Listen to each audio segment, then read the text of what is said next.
All right. Welcome. We're going to do All-22 coaches film this morning. We usually do this in the evening time.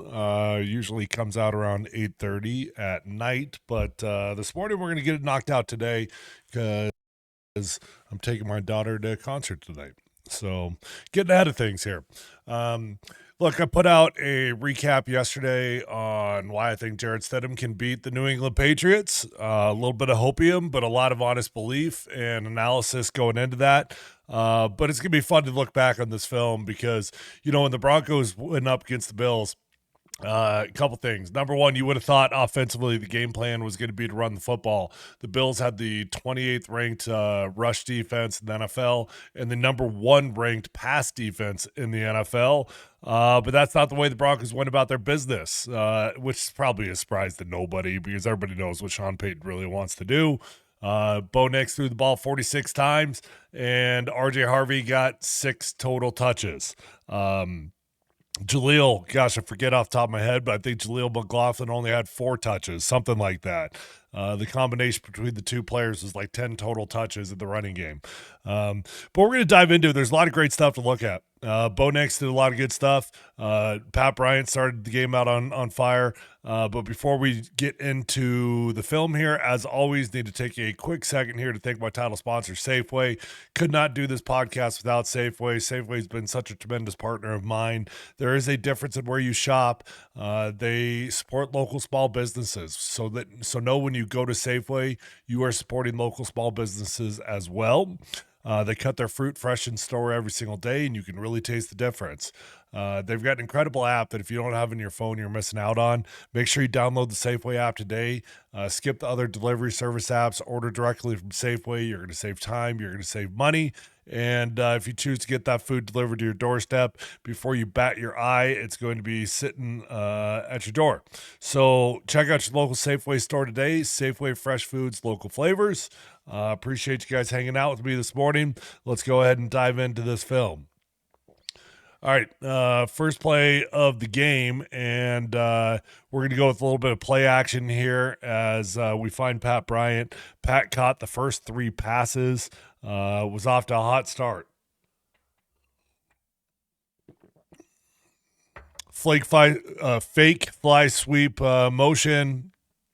Just hit Pat Bryant on a cross route coming across the middle of the field. Nice little pitch and catch to start the game off.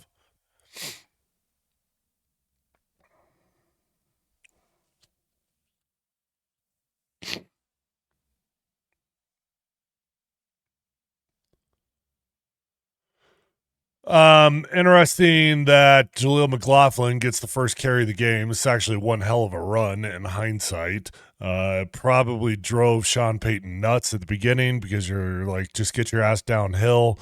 But good job by Jal McLaughlin of turning nothing into something here. So here's how this thing's going to work out. We do have a fullback on the field, right? So fullback is going to be responsible for the first linebacker in the box, depending on how you count it. They're going to count this dude right here as in the box. So we've got a triple on the front side to 58. We got a single on the front side between your center and right guard up to 45. We got a B block on the back side up to 54. And your fullback is leading through to kick out the first linebacker that's in the box right there. So you got a hat for a hat, and you should have enough bodies to block everybody. I do like that single block on 96. That's a good job from your center and your right guard, even though Quinn Miners ends up getting trucked, mainly because he gets his feet crossed over and trips up over Mike McGlinchey's man. But look, good job by Jaleel bouncing back and getting upfield.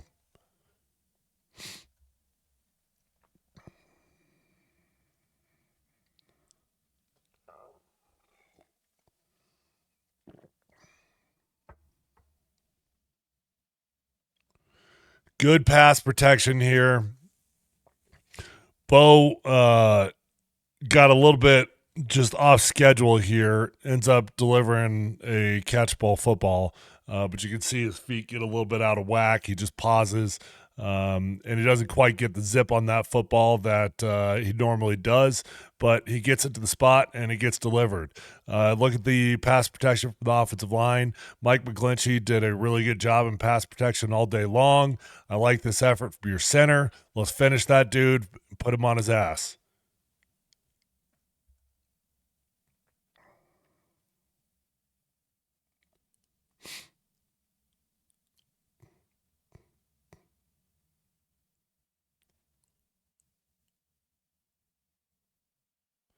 It was really cool to see the productivity that Pat Bryant had early in this game. And I was thinking, boy, he's about to have his breakout game of his career. Probably going to be the most dynamic player of the game after those first three catches. Unfortunately, I believe it's on this play right here that he's going to get concussed. Probably ends up hitting his head into the ground. I've been there, done that. It's a bad way to get a concussion. And it was just really unfortunate because he's off to a fantastic start. Broncos are going to go with a full RPO here. You can tell it's an RPO because look at the offensive line. You're going to see how aggressive they all are in getting off. Got the run pass option, and we're going to take the pass option.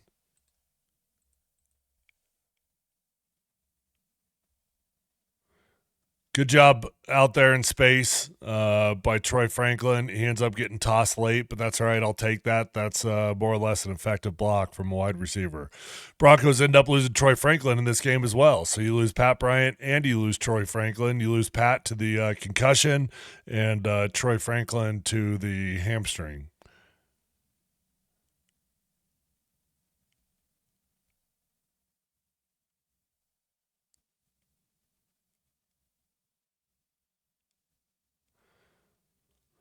Man, I love the way that Bo came out the gates, man.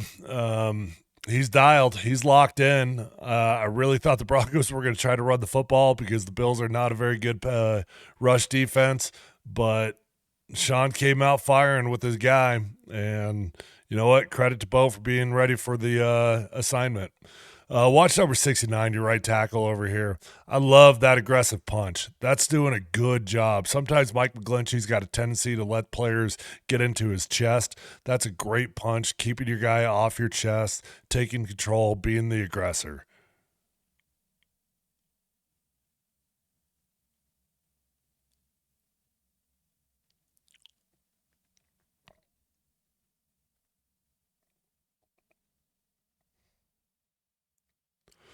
The first drive of the game was just another typical Broncos offensive drive. I forget how many plays it was, but they just string together a very steady Eddie drive. Takes them a long time to get down the field, but they get down the field, they get down in the red zone, and I can't tell you how many times this year we've seen the Broncos have 12, 13, 14 play drives, and they end up stalling out in the red zone. So it was frustrating, but it was a good-looking drive at the same time. Again, we've got a zone read going on here. Not necessarily an RPO, but a zone read. Bo is going to see this. So what is Bo reading? Bo's reading this end man on the line right here, okay? If he goes up the field, we're going to hand that ball off. If this end man on the line crashes down, now Bo Nix is going to keep it outside. They're going to replace, so 58 is going to go out here with the crash, and then Mike McGlinchey's got to work his way back here up to 58 to kick him out.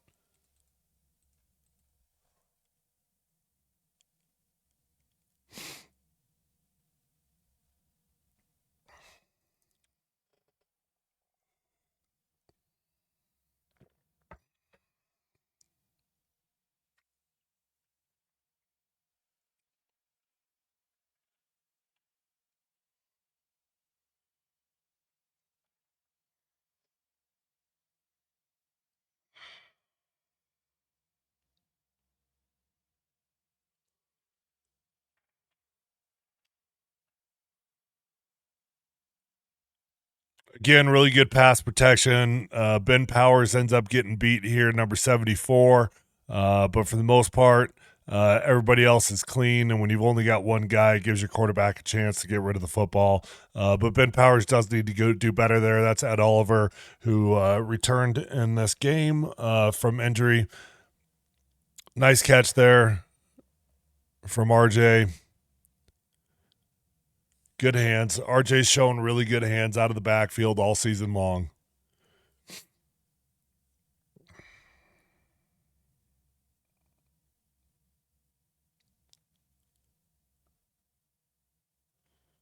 Feels like the Broncos had more designed runs for Bo Nix in this game than they usually do. This ball doesn't have to go to Bo Nix, but it's another zone read. Same thing I told you guys last time. What are we reading? We're reading this man on the line. He's going to crash down, so we're going to keep that ball outside. A lot of teams will automatically crash, and then they'll replace outside. Because they're baiting you with it. That's exactly what they're going to give you here, and that's exactly what 58 is going to do. But we bring somebody into the box with Cortland Sutton to block him, and then we've also got a lead blocker there from our tight end coming out in space. So good third down run.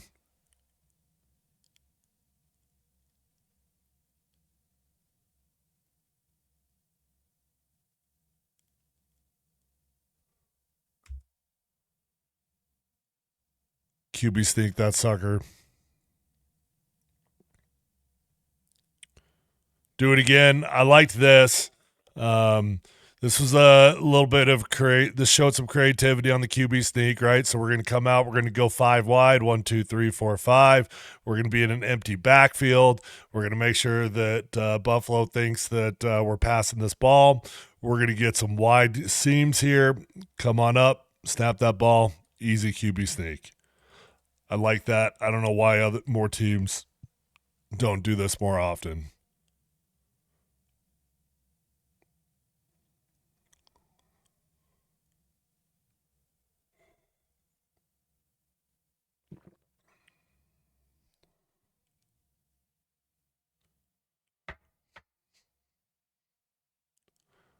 Oh,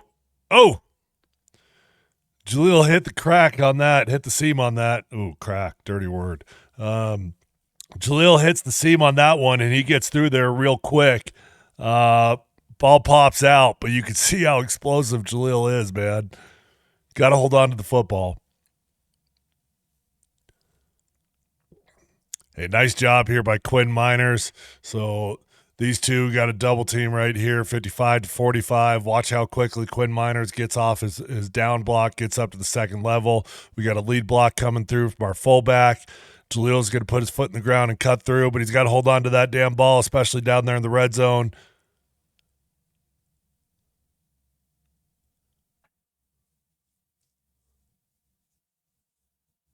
That's a bad deal. That's you fumble the ball early in the game in a playoff game, and yeah, I understand why coach doesn't want to go back to you the rest of the game.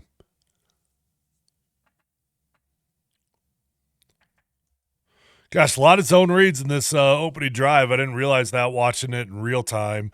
Rewatching it, it's clear Sean Payton had a game plan to run his quarterback a lot. Good ball here from Bo. Gosh, just couldn't have better ball placement. Little Jordan Humphrey in there because Pat Bryant got banged up with the concussion. Troy Franklin gets banged up. So, little Jordan Humphrey, it's your time to shine. And honestly, I was at the game, and when you're at the game in person, sometimes you don't know everything that's going on because you don't have TV. I didn't know at the time that Pat Bryant was concussed, and I was really wondering why little Jordan Humphrey was getting so many targets in this game. Obviously makes sense now.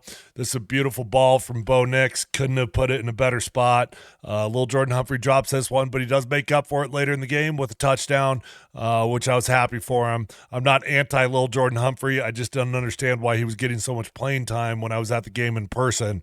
Obviously, rewatching it and understanding the injuries that happened, it explains the situation.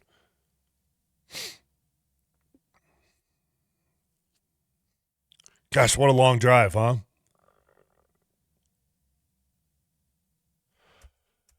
Probably misses one on this, but it's a tough throw. I mean, you can see that's a tight window. You got two bodies over here. Um, like it back, but that's a tough throw.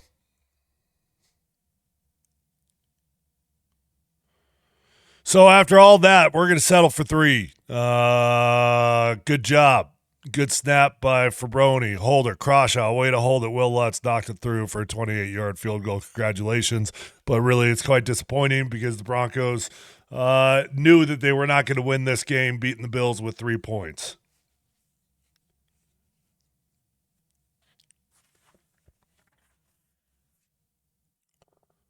So let's try this sucker again. We're going to put the ball on the ground again. What are we doing? Oh, let's put the ball on the ground again.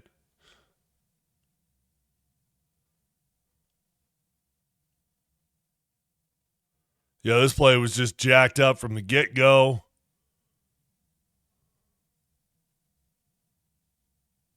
Fumble City.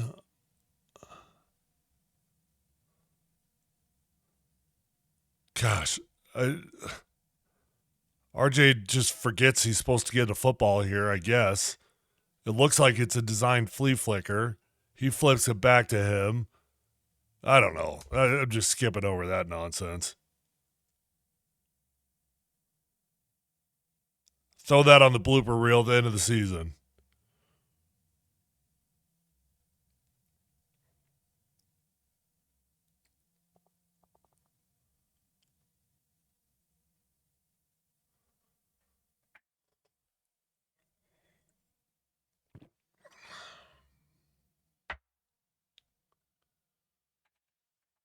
Watch number 69 set here. I love how aggressive his set is.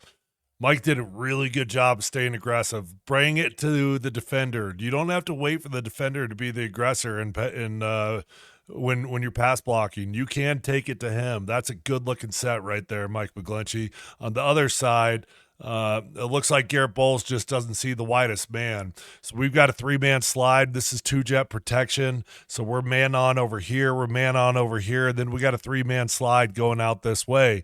That means Garrett Bowles is going to be responsible for the widest man. We got a corner blitz or whatever that is coming off the top. I didn't see it from the wide angle.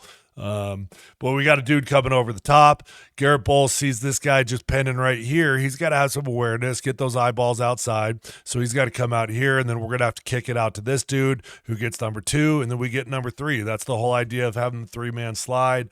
Bowlesy's been tremendous all season long, but I do believe he got lost with his eyes on this one. Actually, you know what? This is not 2-jet. I want to apologize. See, sometimes you get ahead of yourselves. Your tight end is not in protection on 2-jet, and it looks like this is a designed tight end screen that Bowlesy was thinking your tight end was going to block that.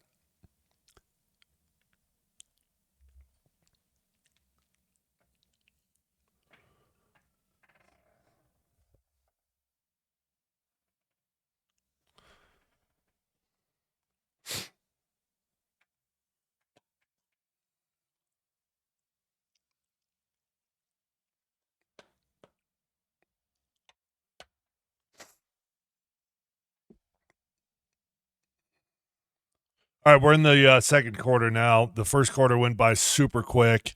The rest of the game slowed down a little bit, but that first quarter went super quick because both offensive possessions took a long time.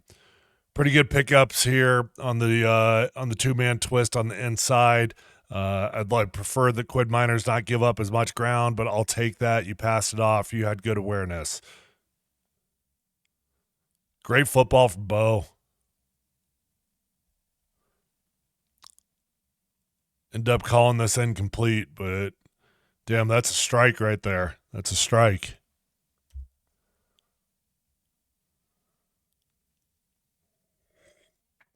Punt the ball away. Try it again.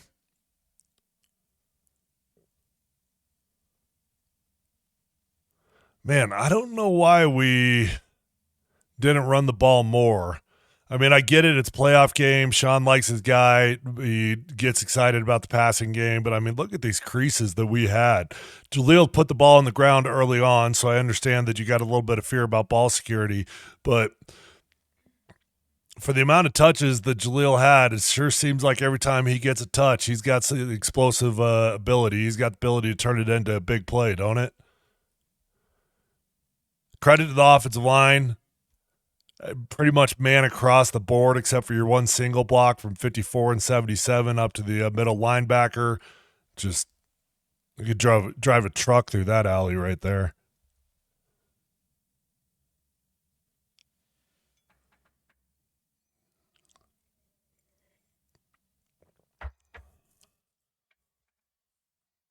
Roro got a little bit lucky on this one.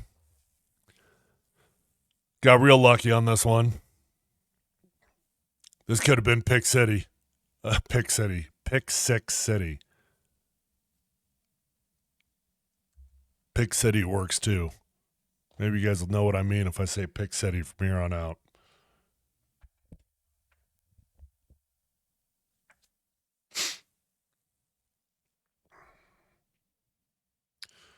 Gosh, every time I look back at the film and I see the Broncos gashing in the running game the way that they are early in a football game, and then I look at the lack of touches that RJ Harvey ends up with, the lack of touches that Jal McLaughlin ends up with, it's hard to explain.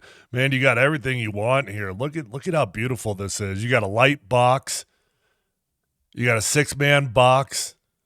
It turns into a 5-man box because 45 is going to be man on number 1 over here, right? So over here, we're manned on 1. We're clearing out. That leaves us with a 5-man box. That's 5 hats for 5 hats. We'll go single up to 58. We can either man it backside or we could be it to 45. But those are the numbers that you drool over in the running game.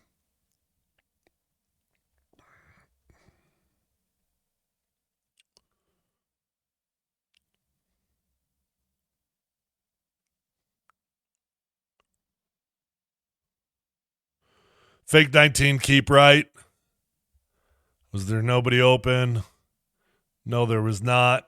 Bo's got absolutely, I mean, look at those 3 wide receivers, absolutely nowhere to run or to throw the football. Bo's got to take off, use his feet. Prefer that he doesn't take a shot like that on the sideline, though.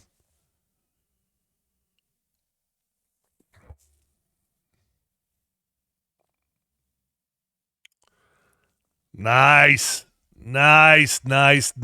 Bo. Nice, Marvin Mims.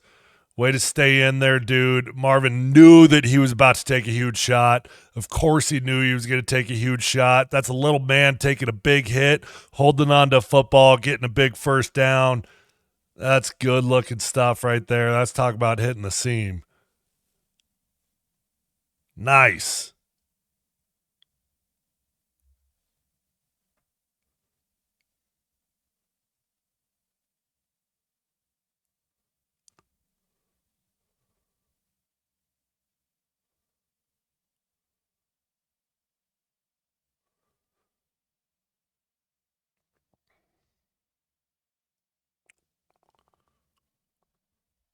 Well, I mean, 69 is going to end up getting beat here. This is tough because it's not that tough. You got to have awareness. You get paid a lot of money to have awareness for these things.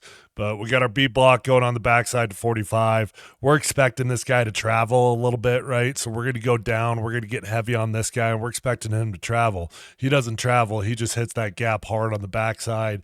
And Mike gets out athleted here a little bit, and he's just not able to get back. You got a linebacker who's skinnier, faster, going up against an offensive tackle, and Mike isn't able to get back in time. Unfortunately, 45 is able to get a TFL in the backfield. And McGlinchey was pissed. You can see him over on the right side of your screen. He was pissed. He knew it.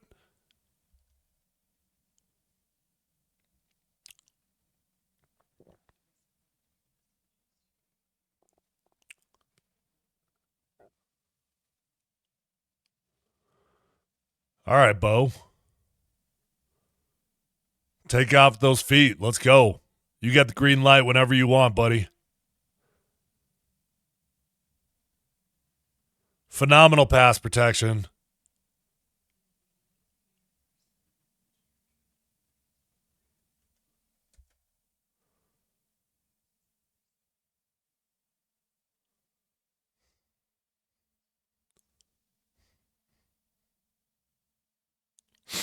Okay, Frank Crumb, let's go, buddy. Let's go, big boy. Fat man touchdown. I jumped out of my seat at the game. I was so fired up for this. I saw that happening. I saw Frank Crumb report eligible. Dude, look at the hands by the big boy here, man. I mean, you guys got to understand, big boys are not accustomed to catching footballs. And even though you get excited when it's your opportunity, when that ball starts coming your way, you have a minor heart attack. You do. You start panicking. I've been in these situations. I had one that was designed for me and never got called in the game, but we practiced it all week long. And when that ball starts coming at you, look at this, man. This is so well done from 73. He gets engaged in that block. He's on the down block. He's got a block, 1,001, 1,002. He's got a – what's up, Tyson? Thanks for joining me this morning, man. He's 1,001, 1,002. He's going to shed that sucker. He's going to get out to the outside, use good athleticism, catches that football. And then the ball security, buddy.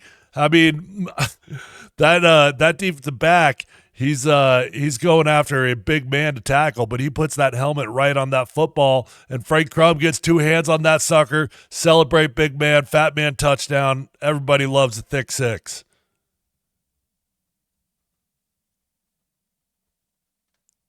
Frank's just a great dude also, by the way.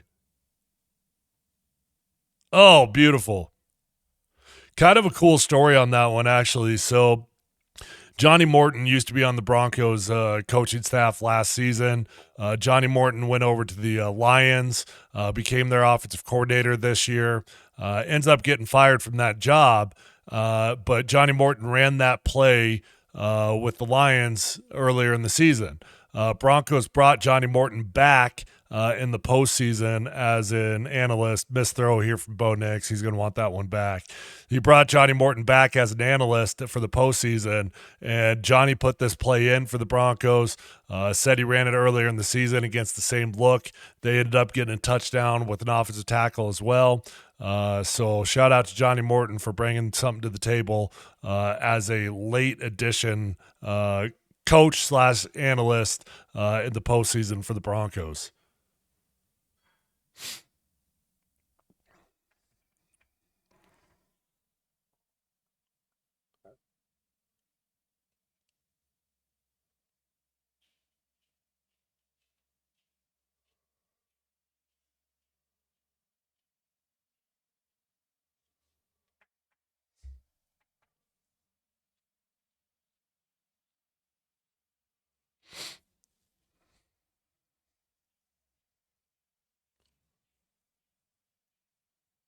Again, gosh, I'm going to show you from this other angle. Really love the way Mike McGlinchey was pass protecting this football game. This is good looking stuff. Watch number 69 over here, okay? We're going up against an elite pass rusher in Bosa. Watch how he's going to bring the aggression to Bosa. He doesn't wait for Bosa to come to him. We're going to 1-2, hit a good punch. Now, does he get too far outside? Yeah. I mean, you got to stay on that midline because as soon as you get past that midline, you're going to invite him to the inside. But I will take a little bit of an overset that comes with an aggressive punch because, look, Mike McGlinchey's an athletic dude. He recovered just fine. He washes Bosa to the inside. Bo Nix is going to get out to the right, delivers a good little ball to Marvin Mims, and all is good and glory for glory.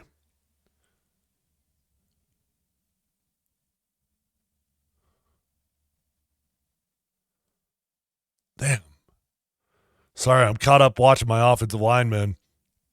Again, I just want watch number 69 again. We're going up against Bosa. Keep in mind how talented that dude. Oh, I love that punch. Mike usually struggles with this. Mike is not the best puncher in the world. He can let dudes get into his chest, but I love how aggressive he was. Now, on the other side, you see Garrett Bowles. He does not punch. Look at number 72. He doesn't use his hands. He doesn't punch. He feels the long arm coming in, so he tries to swat that sucker down, but he misses it. And when you don't punch, bad things happen. You give up a short corner. You see how Garrett ends up opening up that short corner because he doesn't punch? Now you've got somebody coming over the top. Very, very lucky that this was not a strip sack.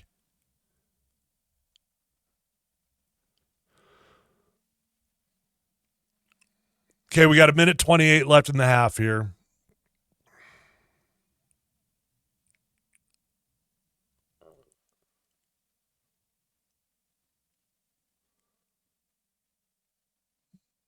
Dump it off over the middle to Tyler Bidet coming out of the backfield.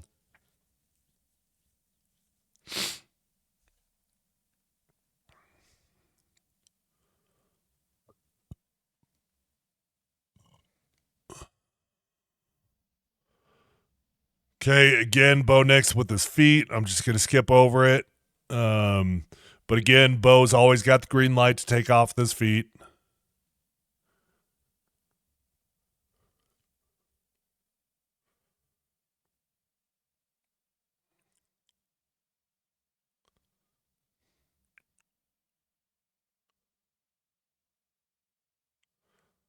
Nice little run here from Tyler Bidet. However, we do have an offensive penalty called on our center, Alex Forsyth.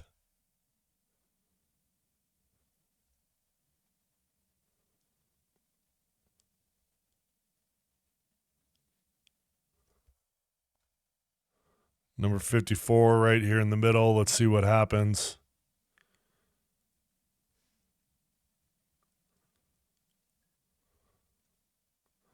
That's a pretty weak ass holding penalty. I mean, you're putting yourself in jeopardy to get called. Anytime you get that arm fully extended like that, you see that left arm fully extended. Technically, he does get a little tug on it, but that's a pretty weak holding call.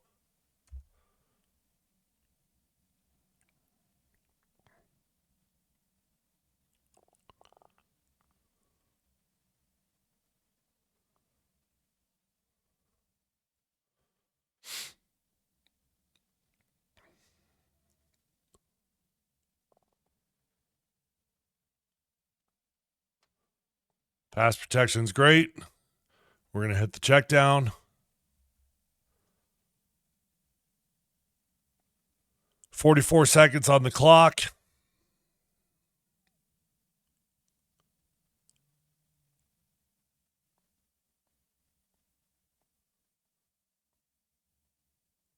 Tried to thread the needle, I should say. Sneaking it into Cortland Sutton. This was a bit of a dangerous throw, but Bo's trusting his arm, getting it into tight windows. Incomplete, but I was worried about an interception on this one for sure.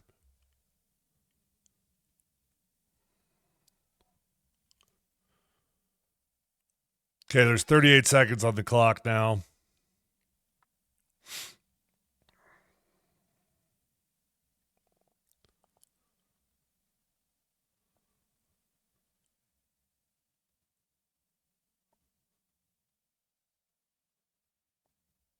Nice.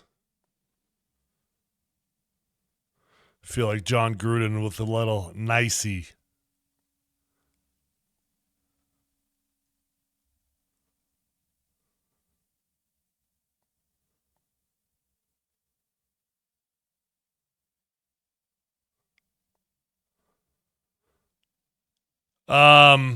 Okay, let's see this from the backside. I think our running back gets beat here. Let's watch number 28. Tyler Bidet's in there for pass protection. Yeah, he just whiffs on number 45, but he's not the only one that whiffs. Our running back whiffs, and our center gives up way too much ground. You can't open up your hips like that, 54. You got to keep those hips parallel to the line of scrimmage. As soon as they get perpendicular, you're giving up a short corner. Bo's got to get out of there. He's got no choice but to dirt this sucker at Evan Ingram's feet. Just try to avoid a sack. And we got 29 seconds left, and Lil Jordan Humphrey's going to totally redeem himself. He dropped the first touchdown. He's going to catch this touchdown. What a rip from Bo Nix. Nice catch from Lil Jordan Humphrey. Bad coverage from the Buffalo Bills, but I don't care about the Buffalo Bills. This is just this is a big-time throw. It's a big-time catch. Obviously, Lil Jordan Humphrey had some space and a window, but you're rolling out to your right. You got to set your feet, throw cross body, and delivers an absolute strike. That was a big moment in this game, getting that score before you went into halftime. All right, we're going to pause it there. That's the first half film of the All-22 Coaches film. Mount Plum Speaks is the podcast. If you guys are new to it, hit that link in my bio on X, going over to YouTube and hit subscribe. That's where my content lives. And if you want to just do me a solid, give me a like and a comment over there on YouTube. Does wonders for the algorithm, helps my channel grow. I'd be very grateful for that. I'll have out the second half film tomorrow, and then we'll start dialing into the Patriots, and we'll start coming up with the game plan and figure out what the Broncos got to do with Jarrett Stidham at the helm to win one more game. One more freaking game, and you're in a Super Bowl. You got to do it with the backup quarterback. So what? So what? Screw it. Jarrett Stidham's he's a capable dude. He gets paid a lot of money to be a backup quarterback. Time for him to go out there and earn his keep. I feel optimistic about the Broncos being able to beat the Patriots. I really, really do. I believe it in my core. I think that they can pull this thing off. Shout out to Safeway, title sponsor, Mount Palumbo Speaks. Appreciate you guys watching with me. I know we're a little bit off schedule today. I usually put these out in the evening time, not in the morning. But I'm taking my daughter to a concert tonight, so had to adjust a little bit. We'll be back with you guys tomorrow. Until then, have yourselves a great day.